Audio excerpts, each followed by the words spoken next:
Welcome to Thrumster. That's the first village we've walked through since last night. And can you trust that you won't blow away in the wind? Probably been walking about an hour. This road is pretty busy. The first few moments we were walking, a local with a horse box tried to sort of push us into the side. We're not having much fun with you locals up here. There's no sort of merriment. There were no cars the other side of the road. So, I mean, we're meeting some good people, but if we're ever having any really awkward experiences, it's always with the locals. And yesterday a lady said, oh, it's because all the tourists are coming up and defecating in the fields and on the picnic benches. And I thought, I wonder if you've ever seen that or you've just read it in the news, because all the tourists I've met have been delightful. And this is the problem, you see. Hate breeds hate. It's a bit like the Yorkshiremen, the sketch. Oh, they come up here and they crap in our fields. Oh, crap in our fields. They crap on the parks. Crap on the parks. Oh, they crap in my garden. Crap on my garden. Oh, they're crapping on top of the benches. And before long, it makes its own silly story, and they want to believe. They always want to believe the worst. It's human nature, it seems. But in reality, 99.9% of the times, people are very good. And yet all of those people, the 99.9% of people, are being treated like the person that apparently crapped on a picnic bench.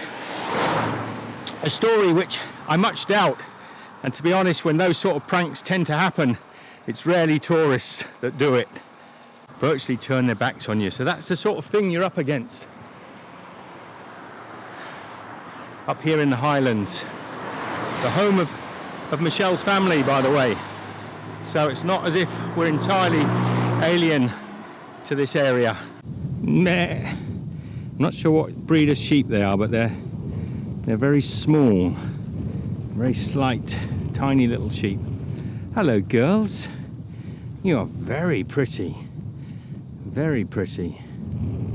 but tiny. G'day, guys. All right. G'day. This isn't really as I expected this walk to be honest. And I'm not sure, you know, having looked at the Camino de Santiago as the alternative, which we can't do at the moment, I just thought it would be more sort of heathlands and walking in sort of hand in hand, Michelle and I, enjoying each other's company.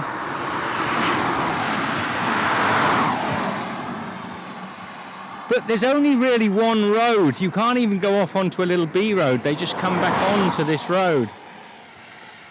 And we've already been, you know, harshly treated by the coastal road. That and the fact that the coast road will add probably double the length of the walk, adding possibly an extra week or two onto the journey. So for those of you that are thinking of coming here to walk Land's End to John O'Groats or John O'Groats to Land's End, you can kind of see quite often why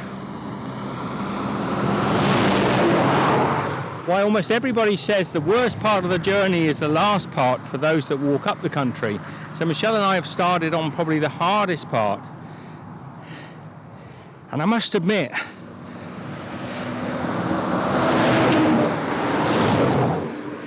it's not the pleasant stroll that we were hoping, so any romance in this journey so far has been a bit dampened.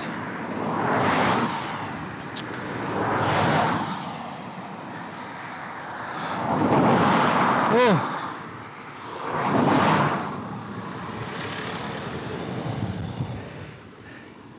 Another thing that's often said is it's a dangerous road.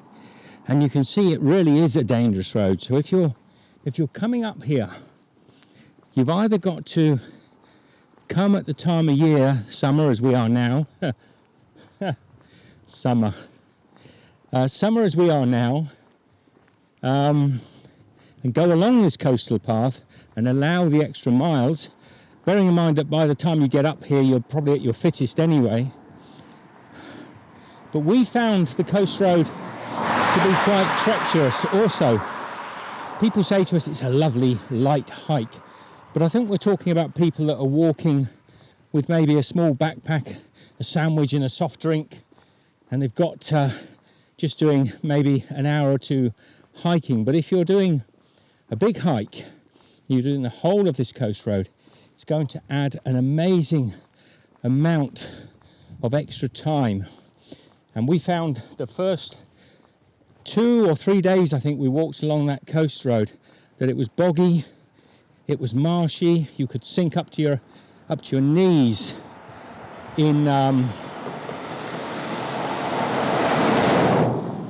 hidden sort of marshland. So not only were our feet constantly wet and cold, the wind coming off the coastal waters here, hence they've got wind turbines out here in the Scottish Ocean. The wind coming off the coast is pretty harsh. So, as a lot of people have said to us, it's only going to get better. Not only is our strength going to build up over this walk, but the roads and the walkways are going to get better. At least we hope so, because this is certainly not the beautiful hike through the heather that Michelle and I were hoping for. And this is our fifth day? Fifth day of walking. I want to just add as well about that coastal path. It was a very narrow path, so even there we weren't walking side by side. We were one behind the other, staying in the little tracks, weren't we? It was very narrow and, as I always say, very close to the edge of the cliff tops. Which Michelle hated. Narrow enough that really only about a shoe width most of the walk, so you're sort of stepping one in front of the other. And some parts where because there haven't many people walk this year, some parts where there was almost no track at all. Here come another couple of cyclists. I think these are just local cyclists. It's a harsh road, it's a hard road to cycle on, to be honest. You're always in fear of being hit by a vehicle, and if you're cycling you've got the traffic behind you, which is not so nice. There's a lot of these corners, and the ones that trouble me the most are these sort of blind corners where there's very little place to stand on the curbside unless you get into the hawthorn and thicket, and then you're really hoping that nothing comes around the corner at speed, and it quite often does. I think we're going to be lucky on this one. I can't hear any traffic in the distance, but it's rare to get a bend like this where you're not trying to step out the way of traffic. I do think we've been lucky on this one, Michelle. I think we may have got to the end of the bend before the next line of traffic comes along. Yeehaw!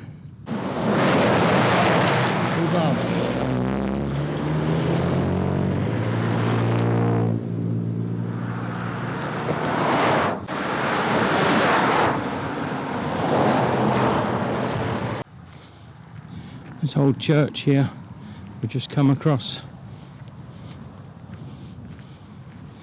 Wondering if it's a possible place to stop for a while.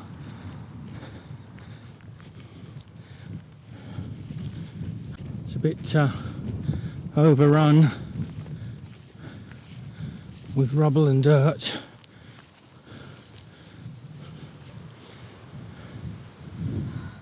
This is often the sort of place where you might find a little spot to camp.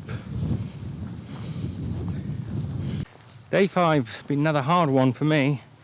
Michelle's doing better than I am. Oh, I was struggling earlier, but I'm not too bad now. But no, but with the I'm thinking with the feet and things, I've got some fairly bad blisters and they're making me walk a little bit lame, which is making my calves hurt. Yeah, I know you're tired. Yeah, I'm tired. But your feet aren't, I don't think, no, quite... I've got the one that I got when my feet got really wet. Yeah, this is all a result, I think, of the marshland, but it could also be that these new shoes are not quite worn in enough. I thought they, being identical to the shoes I had before, they'd wear in quicker. But anyway, yeah, I'm struggling a bit along this road.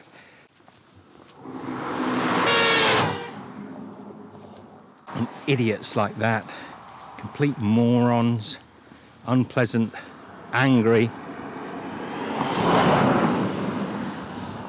That's what you've got to put up with on top of having lame feet. There goes Chris. I didn't introduce you to him because we've been talking. We were, as you know, pretty exhausted, and I said to Michelle, let's just ask in one of the houses. And Chris, lovely guy, he's actually English. I think his partner might be Scottish. He's got a croft down here, and he said to us, come down and you can pitch down here. He actually said if we wanted to climb over these fences and pitch down by that stone wall down there, which you can't see, it's such a long way off. He said you could go down there, but we had to find a way then of getting our backpacks over these barbed wire fences. And he was saying, oh, I'll pass them over, but I think the bags would get wrecked, and Michelle and I are just feeling too tired, so we're just going to pitch down in Chris's field. And yeah, I think we'll have a lie-in in the morning. There's no car noise here. Beautiful view. You happy, Michelle? I'm happy. I'm happy. So good night. Love to you all, Michelle and I. We will see you in the next episode. Be good. That's it, we're set up. I didn't show the tent being put up, but I'll do that in another video. It only takes us about 2 minutes to put the tent up, and I forgot. If you look out here, now as the light is changing, you can see in the distance there a whole farm of wind turbines. And Chris was saying that they're not yet all connected up and passing power up to the grid, but they will be at some point. God hates divorce. Good call, man.